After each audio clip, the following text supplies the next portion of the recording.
So what are the Gymcel muscles and what are the appeal muscles? First Gymcel muscle we have is going to be the quads. And the reason that the quads is a Gymcel muscle is because they basically will make your lower body look wider and throw off the proportions of your whole physique. The problem with having quads, just huge quads, is that the quads, right, they sweep outwards like that. And the adductors, they also sweep laterally, but the adductors sweep inward. But basically, when you have huge quads and adductors, it'll just make your whole leg, upper thigh basically, look way more wide. And in turn, it's going to make your clavicles look more narrow, right? Because now, instead of having this V shape, because of how wide your quads are, you almost have like an upside down triangle shape like that, in this case of Will Tennyson. And this is something that the old school bodybuilders understood because in the bodybuilding space, there's the concept called the V taper versus the X frame. So the V taper is like the Arnold era, like the 70s and 80s, where they have a V-shaped upper body, but when it comes to the lower body, the legs are, by today's standard, underdeveloped. And because of that, the legs basically stayed in line with the hip. So you have a V-shaped upper body and the hips come straight down like that. Whereas in modern day bodybuilding, you have what's called an X frame. So again, for the upper body, you have a V shape, right? Lats come down to a small waist. But when it comes to the lower body, because of how wide the legs are, and you can see here what I was talking about, right? You have the quad sweeping laterally outwards and the adductor sweeping laterally inwards. And it basically just creates this super wide leg appearance. Your upper thighs become super wide. And in turn, it creates that upside down triangle look of the X frame. And again, if you have an X frame, it basically will just make your upper body look more narrow and less impressive. And this is why the old school bodybuilders, they intentionally did not overdevelop their quads because they want their quads to stay in line with the hip to create that shape. And that's why quads are going to be the first Gymcel muscle group. And the truth is, when it comes to training your legs, once you get to this point where you have, defined quads and your legs are in line with your hips, then training more legs will basically not benefit you aesthetically very much at all. In fact, once you get to this point where you have, your legs in line with your hips, training your legs more could actually be counterproductive because you'll basically just overdevelop your quads and you'll make your body look more narrow and create this upside down triangle shape that Will Tennyson has. And if you do want to train legs, what you could do is focus more on the glutes and hamstrings because yes, the quads and adductors they sweep outwards laterally, but the glutes and hamstrings they basically will help you stay in line with your hips. So let's say you look like this right now.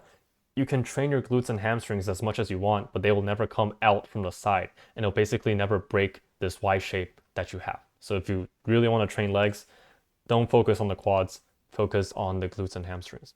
But again, right, legs are one of the least important muscle groups for aesthetics. For aesthetics, the importance basically just comes top to bottom. Most important is, your height and your face, then the bideltoid, the actual width of your shoulders and frame, and then the abs and rest of the muscles. And then lastly is the legs. So that's the first Gymcel muscle. What is the first appeal muscle, right? The first aesthetic muscle, it's going to be the lats. Because when you have really wide lats, you basically create this V shape that we were talking about. And it does two things. It creates the illusion of a wider bideltoid, right? Makes your shoulders look wider, and also creates an illusion of smaller waist simply because of that Y shape. And the V shape you have here in males is basically the equivalent of an hourglass figure in females. And this can actually be really good, especially if you don't have a really wide frame, if you have somewhat narrow clavicles. Because even if you have somewhat narrow clavicles, as long as you have that V shape, then that's like the equivalent of an hourglass figure. And you can probably imagine, right? Just like how if a girl has an hourglass figure, even if the absolute measurement, right, the absolute size of her hip circumference is not as large, simply because of that shape, that is attractive. And it's similar for males with, you may not have the widest clavicles and the widest bideltoid measurement, but if you have that V shape, then it can still work really well for you. And that's still the same, it's like this equivalent of an hourglass figure without the large measurement. And lastly is training lats could actually improve your frame, as in the absolute measurement of your bideltoid. And you might think that's not possible because obviously the lats sit on your back and you should be training your delts to improve your frame. But I want to give an example of fat people. So what I mean by this is if you look at this fat guy, right? Obviously he probably has an above average frame, right? He's probably taller, has a wider frame in general, but you can see simply because of how much fat he has around his body, right? Because he has so much fat on his back, it basically pushes his arms outwards and create the illusion of a wider frame. It basically makes his frame look wider. And same thing with Kyriakos Grizzly, right? You can see, yes, he probably has above average frame to begin with, but because of how fat he is, how much fat he has, the fat, you can see the angles of his arms here. The fat basically pushes his arms out even more and basically increases his bideltoid and makes him even wider. And this is why if you look at a lot of fat people, they have pretty wide frames, not because of the bone structure that they have, but simply because of how fat they are. And the fat around their back lats area basically pushes their arms outwards. And this is something similar that you can achieve by training your lats, because if you train your lats enough and they get big enough, they can have the same effect as, the fat people, where they'll push your arms outwards and actually do improve your bideltoid. So that's why I put this as the first aesthetic muscle. It's going to be the lats. Now, what's the second Gymcel muscle? It's actually going to be the chest, and more specifically, the lower chest. Because here's the thing, right? This idea of having a huge chest, it didn't really become popular until like the 1960s and 1970s, before it was popularized by Joe Weider and Arnold and all of that era, right? Specifically. But before that, in the Bronze era, and all the way until the Greek god statues, it was actually way more common to have a flat chest but huge shoulders, right? Like this guy. Because at the time, the bench press wasn't invented yet. So instead of doing the bench press, they're all doing the overhead press, right? So all the Greek god statues had relatively flat chests but with huge shoulders. Bronze eras, they had flat chests with huge shoulders. And even some of the older bodybuilders like Steve Reeves, again, they didn't have huge chests because that wasn't a norm back then. Basically, the aesthetic male physique from basically the start of history up until like the 1960s, 1970s has always been just huge shoulders but relatively flat chest. It's only starting from the 1960s and 70s, right? Not even a century, but like half a century, the past 50 years, that the idea of having a huge chest became aesthetic. And the problem with having a huge chest is that it'll basically throw off your proportions and actually make you look pretty bad, especially if you have small shoulders. If you have small shoulders like this guy, where he has a big chest but small shoulders, it just makes him look even more narrow, and it just makes him look, I don't want to say subhuman, but like it just makes him look really bad. Same thing with this guy. I think his name is Dylan Kolak. Because when you have a large chest, your vision naturally goes to where there's the most muscle mass. So if you have okay shoulders, but you have a lot of muscle in the center of your body, your vision automatically gets drawn towards the center of your body. And that's going to actually make you look more narrow. Right, same with this guy, especially this hanging chest action where you have like a really hanging lower chest.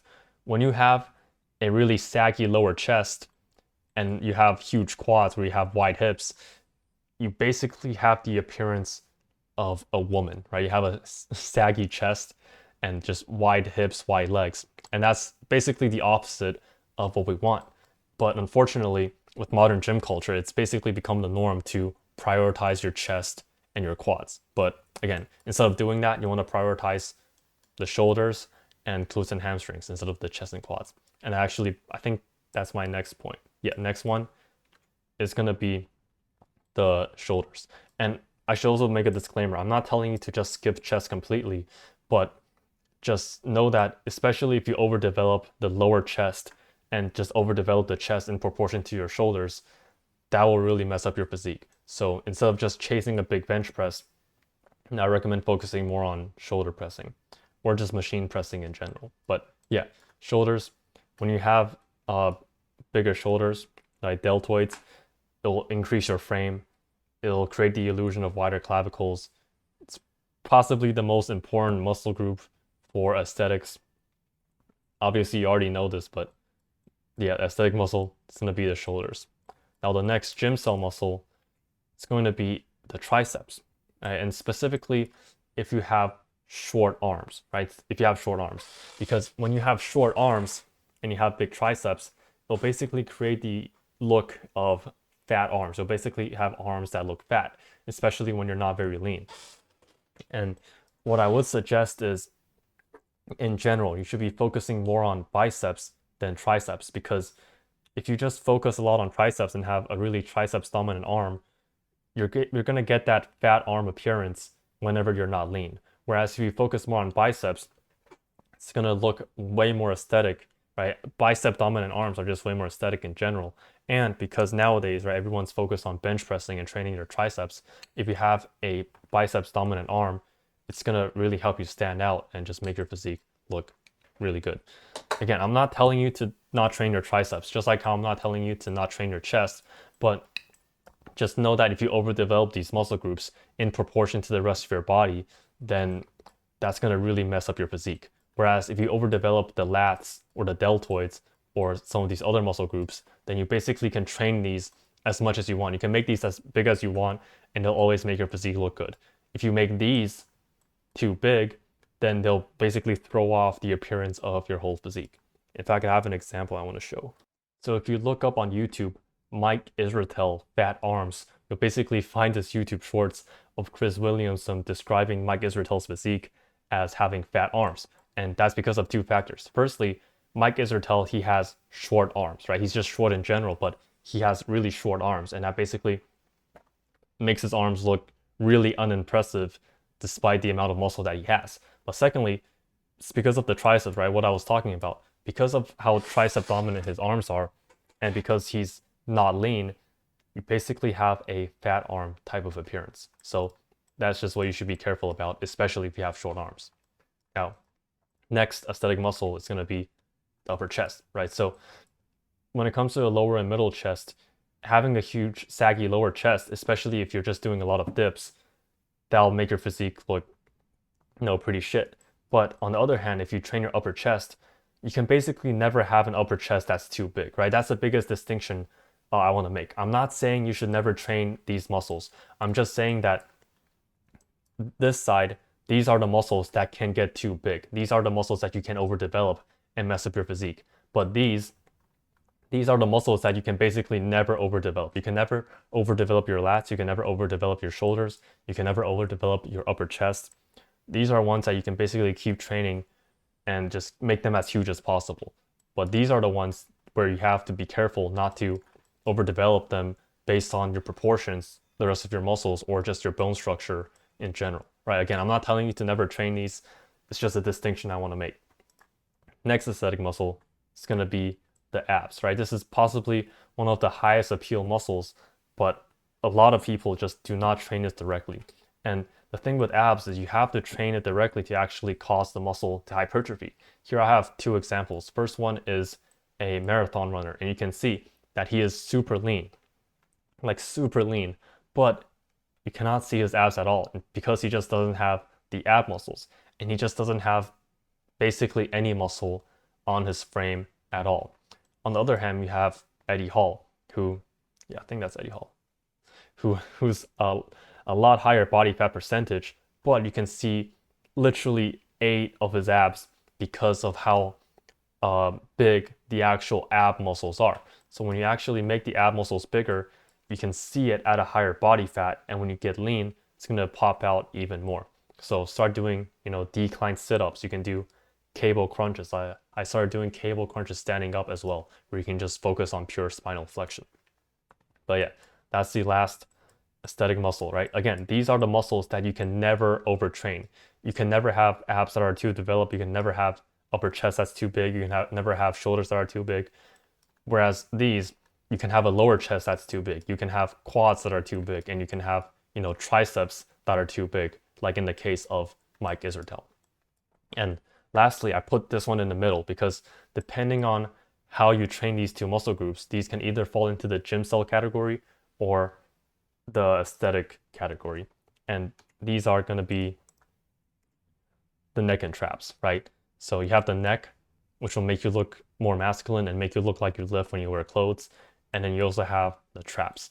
And how you should be approaching your neck and traps is based around the bone structure of your neck length, the width of your clavicles as well. So let's say if you have narrow clavicles, then you should be careful with training your traps, because having narrow clavicles and training your traps is just going to make you look more narrow. If you have a long neck, then you should probably train your traps more, because having bigger traps when you have a long neck, it'll make your neck look shorter and just create the illusion of a more proportional physique. But if you have a long neck, then you shouldn't be training your neck that much, because when you have a neck that's long and thick, it'll basically make your neck look like a chode, like this. So basically, right, if you have a long neck, train your traps more. If you have a narrow clavicles, train your traps less. If you have a long neck, train your neck less. And if you have a short neck, then you can train your neck more, because you're not going to get that case of having a chode neck. And again, private community, link in the description. I have more details on the exclusive videos I have in there as well. Yeah. See you in the next video.